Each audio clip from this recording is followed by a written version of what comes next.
Good morning, or depending on when you're watching this, good afternoon, good evening, or good night. My name's Ross, and as always told, out of Voice of Radio, and no, my voice has not fully recovered, but there's a new Megalopony. So what am I going to do? Not tell you about the new Megalopony? No, ladies and gentlemen, that does not sound like your old pal Wassy. There was one more Mega Pokemon that we needed to talk about. There was one more Mega Pokemon from, well, Inferno X in Japan, what is going to be Phantasmal Flames over here, that we had yet to talk about. So it feels pretty gosh darned appropriate at this stage that we start the day having a chat about the one last Mega Pokemon we've yet had a chance to talk about. And look, Megalopony, we never had a card. Now this is where some of you go, hang on a second, Wassy. Aren't you forgetting about... No, I'm not forgetting about the Megalopony and Jigglypuff that came around in Cosmic Eclipse. I am well aware of the Megalopony and Jigglypuff that came around in Cosmic Eclipse. I also know that that was a Tag Team GX featuring both of the Pokemon. And although it was cool, it was not just a Megalopony card. It had never had its own card before. Now it does. That's pretty awesome. But is the card pretty awesome? Are we going to be able to play with this and go, oh, I like this. This is very fun. Well, remember, it's a Mega Pokemon, so it's given up free prizes, so it better be good. And what we've got here is 330 HP on a stage 1, which, to be fair, is incredibly high. Weakness to fighting. Here's the thing, right? Weakness to fighting could be an issue with Lucario running around. But then Lucario right now has got a weakness to Psychic, which could be an issue with Gardevoir running around. So I'm not entirely sure. But fighting did get a massive, and I mean massive boost in Mega Evolution with a bunch of new tricks and stuff like Mega Lucario. So just bear in mind, this could be an annoying weakness.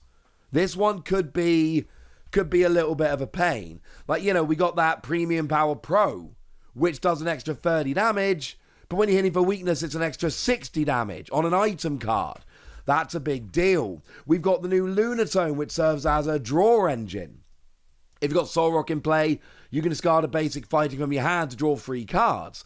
So that's going to give more consistency to fighting decks moving forward. And the point I'm making here is fighting decks got a lot better. Coming in with a fighting weakness seems a little bit inappropriate. But we do have some very, very nice attacks. First attack, probably the best one here. Well, to be fair, they're both pretty good. But this is going to be the more used one.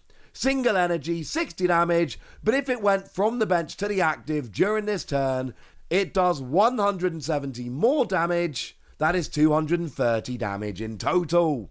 Yeah, that's a lot of damage for a single energy. Now, we've actually been doing this. Well, we've been doing it for a long time. But for olds like me, Golisopod is going to be the one that springs to mind.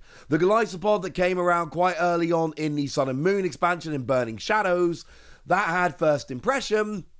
That did 120 if it became active this turn. This does 230. Now, to be fair, this is a free prize Pokemon, not a 2-prize Pokemon, and that is relevant in that regard. But this is still a gigantic amount of damage. And there's going to be a bunch of people that have a look at this and go, well, hang on a second, Wassy. Isn't this just worse Palifin? No, this is not just worse Palifin. I've already seen, the card's been out for a couple hours, I've already seen people comparing this to Palifin unfavorably. And to be fair, there is a point to be made here. Because if you put Palifin and Megalopony side by side, Palifin is a 2-prize Pokemon, it's got 10 more HP. It's got a water attack, which means it can hit for weakness. Megalopony's colorless, never hits for weakness. There is an argument for Palifin. Plus it does 250 rather than 230. And Palifin can't attack next turn, but Megalopony only does 60 if you haven't become active, so it essentially has to go to the bench and come active again, same way that Palifin needs to. The thing is, Palifin has to be played with an ability which introduces all kinds of awkwardness. You have to get a stage 1, and then you have to get that stage 1 from the bench to the active, and then get it into play. That is super annoying and awkward. But it also doesn't have the second attack. I like Megalopony more, But I do think it is absolutely a point that Palifin is a similar kind of Pokemon. It kind of has to go from the bench to the active, just like this does. And it's got more HP and does more damage and gives up one prize less. And potentially, against some decks, hits for weakness. It's also much more of a pain to get into play and doesn't have a second attack. So I'm going to let you guys figure that one out yourself. Certainly things like Golisopod in the past have worked. Palifin hasn't really. And I think that is quite instructive. As for the second attack here, we got 2 energy, 160 damage. But damage from this is not affected by any effects on your opponent's active Pokemon. Yeah, this is also super, super relevant. It's only 2 energy, so it is not a difficult attack to actually pay for. But essentially, anytime your opponent is trying to block you, yeah, you're fine. So if your opponent is trying to use something like Mimikyu, for instance, one of those things with Safeguard, blocking EXs, or maybe Mega EXs, or something along those lines, yeah, this has got your back. This is going to go right through that and get the KO. That's a good thing. There are a lot of Pokemon around that have the ability to essentially shut you down, stop you being able to attack, and this is going to be a good way to go through. And that's another thing I really like about Megalopony. I like the fact that you've got that first attack, which is a pretty big, fancy attack. And I also like the way that you can then go through anything. That seems very, very, very fun. But Megalopony is not without downsides. The fact that it's got what could well end up being a very bad weakness as a free prize Pokemon is, shall we say, far from ideal. And the fact that it's potentially outshined on the first attack by Palifin is annoying. But I think if you take the whole card together, the high HP, both attacks and everything else, there's something here with Megalopony, and this makes me very happy. But there is another colourless Pokemon I want to talk about, and I don't know, it might as well be here, because we've got Linoone. I like this new Linoone.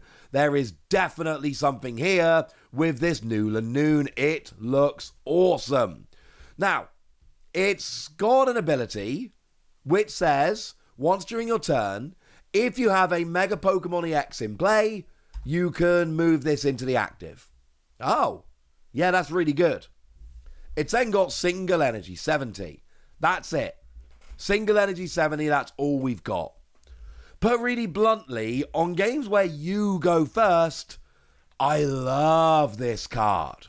Because 70 is one of the most key numbers in the Pokemon TCG. A lot of evolving Pokemon have 70. A lot of support Pokemon have 70.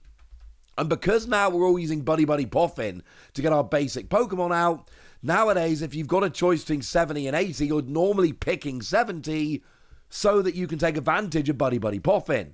Yeah? So 70 damage is huge. And there's 3 things going on.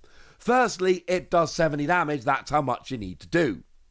Secondly, you can always get it into the active. You're not looking for a pivot. You're not looking for any way to get it in the active. The ability will get it in the active. Yes, I know you need a Mega EX. There's basics around. Play something like Megalopony or just play a basic Mega EX. Boom. Sorted. Don't worry about it.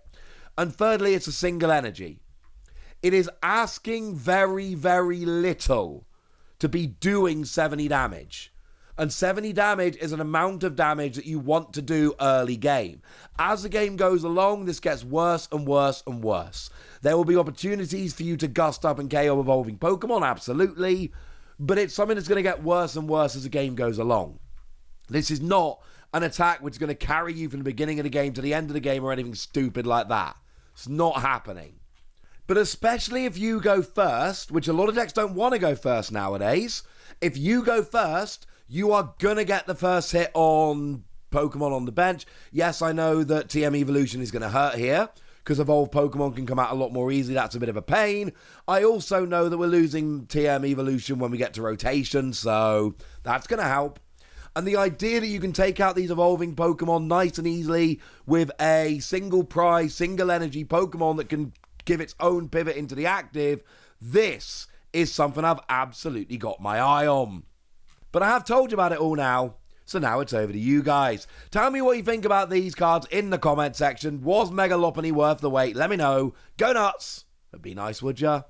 And then make sure you like this video, subscribe to this channel, follow me on Twitter at @LeWasi. That's where we talk about Pokemon and a whole bunch of other card games. And please do consider checking out patreon.com/PTCG Radio, where you can support the channel, get some bonus podcasts, join a Discord, and all kinds of fun things. And get shoutouts on the channel, like the lovely Danger Morales, who's been a supporter of ours for a long time now and seems to be a very lovely person. So shout out to them for the support and the loveliness. But by far the most important thing, as always, look after yourselves till next time, would ya? Thank you very much for watching. My name's Ross, and you've been watching PTCG Radio.